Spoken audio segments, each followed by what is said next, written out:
በጌምድር ተራሮች ላይ በጎጃም ተራሮች ላይ በሸዋ ተራሮች ላይ አማርኛ ቋንቋ እንደ ገበሬ ቋንቋ ስለመኖሩ እንኳን ማስረጃ የለም። በ16ኛው ክፍለ ዘመን በ15ኛው ክፍለ ዘመን ስለመኖሩ ዛው ውስጥ የነበሩ ህዝቦች በሸዋ የነበሩ በወሎ የነበሩ በጎጃም በጎንደር የነበሩ ቋንቋቸው ሌላ ነው። ሚኒንግ ኤትኒክ አይደንቲቲያቸው ሌላ ነው ማለት ነው። እነዚህ ሰዎች አሁንም አሉ፣ አልጠፉም። የበጌምድር ዋና ባለቤት የነበሩት ቅማንቶቹ አሁንም አሉ። ቁጥራቸው ቀንሷል። yes ሲግኒፊካንትሊ ቁጥራቸው ቀንሷል። የጎጃም ባለቤቶች የነበሩት አገዎቹ አሁንም አሉ ወይ? አሁንም አሉ። ቁጥራቸው ቀንሷል። yes ቁጥራቸው ቀንሷል።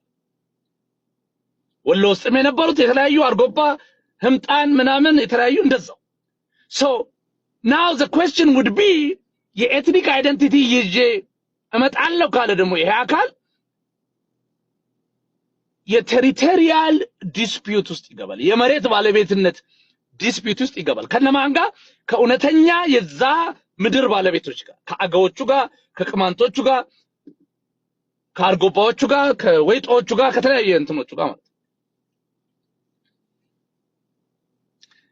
ስለዚህ የኤትኒክ ሞዴልም አይሆነው በኔ ግምት እነሱም የሚያውቁት ነው። ዲፌንሲቭ የሚያደርግ ነው የኤትኒክ ሞዴል። so the only way እኔ ሰጀስት ያደረኩት የሚሰራው ምንድነው? ይሄ ኢምፔሪያል ሞዴል ኢምፔሪያል አይደንቲቲ መጀመሪያ እንዴት ትራይቭ አደረገ? የኢምፔሪያል አይደንቲቲውን መጀመሪያ የሰጠው ማለት ለምሳሌ የኢትዮጵያ ስቴት የሚለው ነገር ኦሪጂናል ስቶሪው የማን ነው የሚለውን ይመርምር። ይሄ አሁን አማራ ነኝ የሚለው ኢምፔሪያል አይደንቲቲ ከመረመርከው በግልጽ ይሄ ነገር ከኤርትራና ከትግራይ ሃይላንዶች እንደሚመጣ ታውቀዋለህ።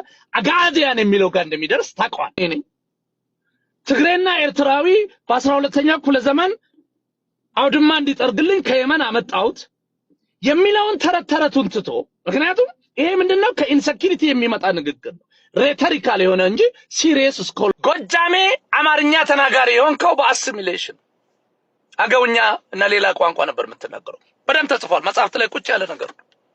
በጌምድሬ አማርኛ ተናጋሪ የሆንከው በአሲሚሌሽን ቀዳማዊ አማርኛ ተናጋሪ ሆነ አይደለም። ኦሪጂናል ስቶሪ አማራነት ወይ አማርኛ ተናጋሪ ሆኖ አይደለም። የዛሬ 1000 ዓመት በበጌምድር ተራሮች ላይ አማርኛ ይነገር አልነበር። ወሎም እንደዛ ሸዋም እንደዛ ነው የሚመጣው ጥያቄ። ኦኬ እንደዛ ከሆነ ሰው ምንድነው ሌሎቹ ታዲያ እንዴት ከሌሎቹስ ጋር? ይሄ አሁን ሌጂቲሜት ጥያቄ ነው። ሲዳማነት፣ ወላይታነት፣ ኦሮሞነት ኦሮሞነትን ካለ ሲዳማነት ካለ ወላይታነት ካለ አማራነት ለምን አይኖርም የሚል ጥያቄ አለ። ሌጂቲሜት በቅንነት የሚጠይቁ ሰዎች አሉ። ችግር የለብኝም እኔ በቅንነት ለሚጠይቁ፣ ምክንያቱም ለመማር ነው ለማወቅ ነው።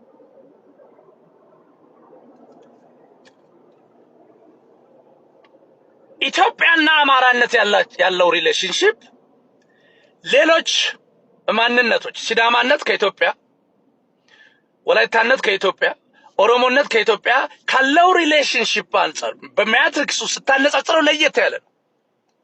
አንድ አይደለም። ሁሉ ነገር በአንድ ማየት የለብህም። ኦቨር ሲምፕሊፋይ አድርገህ ማየት የለብህም። የሲዳማነትና የኢትዮጵያዊነት ሪሌሽንሺፕ፣ የኦሮሞነትና የኢትዮጵያዊነት ሪሌሽንሺፕ፣ የወላይታነትና የኢትዮጵያዊነት ሪሌሽንሺፕ ከአማራነትና ከኢትዮጵያዊነት ሪሌሽንሺፕ ጋር ሲነጻጸር ከፍተኛ ልዩነት አላቸው። ለዛ ነው የአማራነትን ጉዳይ በተለየ ሁኔታ የምናየው። አማራነትና ኢትዮጵያዊነት for all intents and purposes overlap የሚያደርግ ነው፣ ተመሳሳይ ነው። ምክንያቱም ይሄ አማራነት ራሱን ማኒፌስት ያደርገው ለኢትዮጵያዊነት ስለሆነ አለመለያየቱ የሚጠበቅ ነው።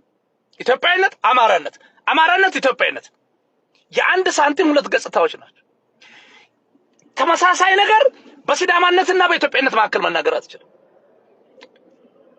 ተመሳሳይ ነገር በኦሮሞነትና በኢትዮጵያዊነት ያለውን ሪሌሽንሺፕ በዛ መንገድ መግለጽ አትችልም በሌሎቹ መካከል።